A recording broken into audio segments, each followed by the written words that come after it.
Welcome to our midweek worship service at First United Methodist Church in Warren. Today's scripture comes from the Gospel of Luke, the 2nd chapter, verses 41 through 52. Now every year his parents went to Jerusalem for the festival of the Passover, and when he was 12 years old, they went up as usual for the festival. When the festival was ended and they started to return, the boy Jesus stayed behind in Jerusalem, but his parents did not know it. Assuming that he was in the group of the travelers, they went a day's journey. Then they started to look for him among their relatives and friends, and when they did not find him, they returned to Jerusalem for the search. After 3 days, they found him in the temple, sitting among the teachers, listening to them, asking them questions. And all of them heard him, were amazed at his understanding and his answers. When his parents saw him there, they were astonished. His mother said to him, "Child, why have you treated us like this? Look, your father and I have been searching for you in great anxiety." He said to them, "Why were you searching for me? Did you not know that I must be in my father's house?" But they did not understand what he had said to them. Then he went down with them and came to Nazareth and was obedient to them. His mother treasured all of these things in her heart, and Jesus increased in wisdom and in years and in divine and human favor. Have you ever misplaced something? You knew you hadn't lost it, you just couldn't find it. Maybe it was your wallet, a pen, your car keys. You know what I'm talking about. What do you do when that first happens? Well, first off, you don't know there's a problem until you need what it is you thought you had. It's not until you go to pay your dinner tab that you reach for your wallet and it's not there. When you're getting ready to take the number down, you realize that the pen has vanished into thin air. Or as you hurry out the door to go pick up your child, you discover you no longer have your keys. Well, then what do? You begin to retrace your steps so that you can find what you've misplaced. Mary and Joseph had been to Jerusalem to celebrate the Feast of Passover. Their 12-year-old son was with them. And when the feast was over, they began to travel back home. They had traveled a whole day's journey and made the camp that evening before they even realized they had misplaced Jesus. Now, before you write them off as being bad parents, not keeping up with their kids, understand they are traveling in a large group. The women, the children generally begin the journey ahead of the men, seeing how they traveled a little slower. By evening time, when they would make camp, the men who had caught up with the women and children by this point, I'm sure Mary thought that Jesus was with Joseph, and Joseph thought that Jesus was with Mary. So it's not until that evening they discovered Jesus had been misplaced and even lost at this point. Sunday, a number of years ago, after church, our family went home and we were watching a Steeler game. And in walked our son Aaron. At the time, he was probably about 8 years old. He had his hands on his hips and he looked at us all. He said, "Thanks, you forgot me." Well, we had not only forgotten our son at church, we hadn't even noticed he was missing when he walked in the door. How far would you have traveled before you realized you had misplaced your Jesus? Or should I ask, are you sure Jesus is still with you in your travels? Are you sure you've not misplaced him somehow? When's the last time you felt that you really needed him? When was the last time you had to call on him? There are some that really don't feel like they need Jesus. Maybe you feel like you're smart enough on your own. You're strong enough on your own. You're going to save Jesus for the really big stuff. And there are others that have such a fleeting relationship that think that Jesus is with us, but really they've misplaced him and haven't even realized it.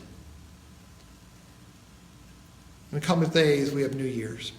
New Year's and resolutions kind of go hand in hand. Have you ever noticed that New Year's resolutions look and sound strangely familiar? As a matter of fact, don't they most often look exactly like last year's resolutions? Too often in this season, we look at the resolutions we made for our lives that we never got started on.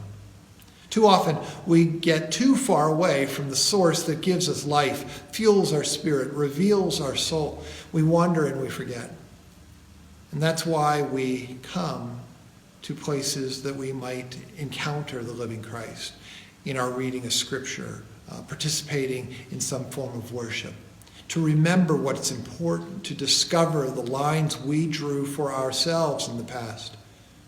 I read a story about a man who painted lines in the middle of the road in the days when they had to do that by hand. He was entered into a contest, and the first day he painted 5 miles of line, which was a new world record. The next day he painted only 500 feet. The next day, just 27 feet. And someone asked why, and the painter replied, "Well, I kept getting farther and farther away from the bucket." We wander too far from the very source that gives us life, fuels our being. We wander too far from the things that are most important.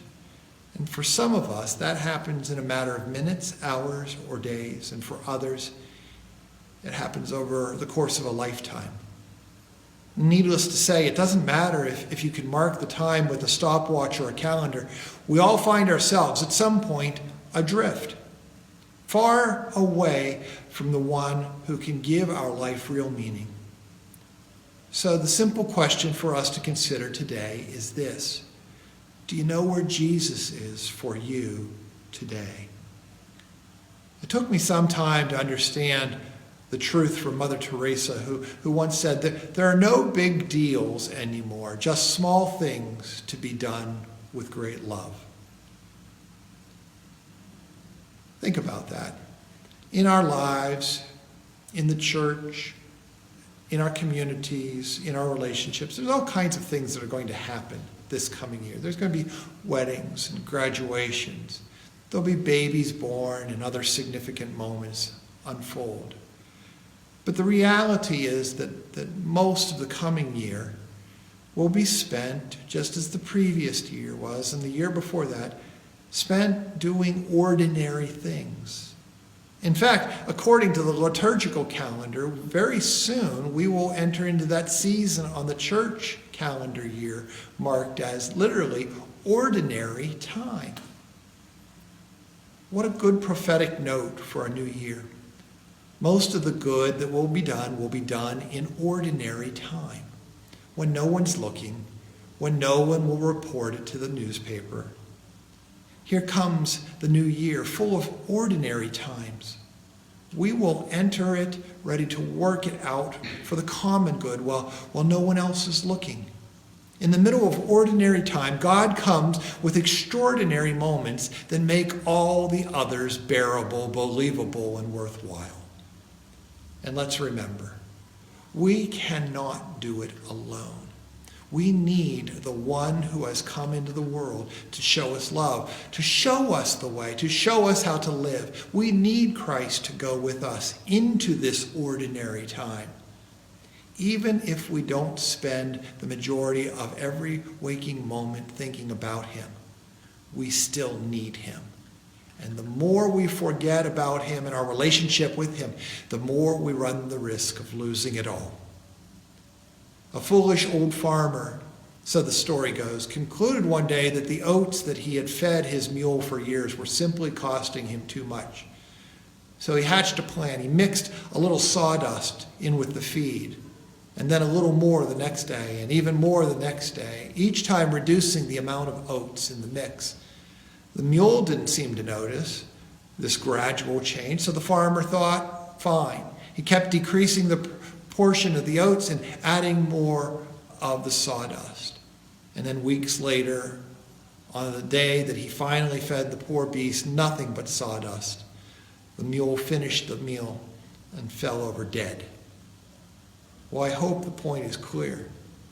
Nothing can substitute our relationship with Jesus. We must set ourselves on guard lest we misplace him, going adrift from him.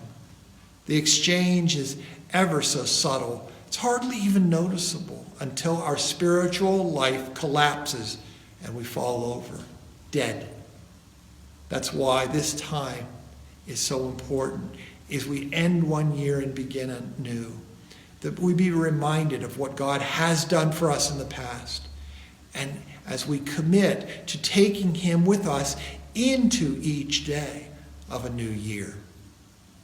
Where is Jesus for you today?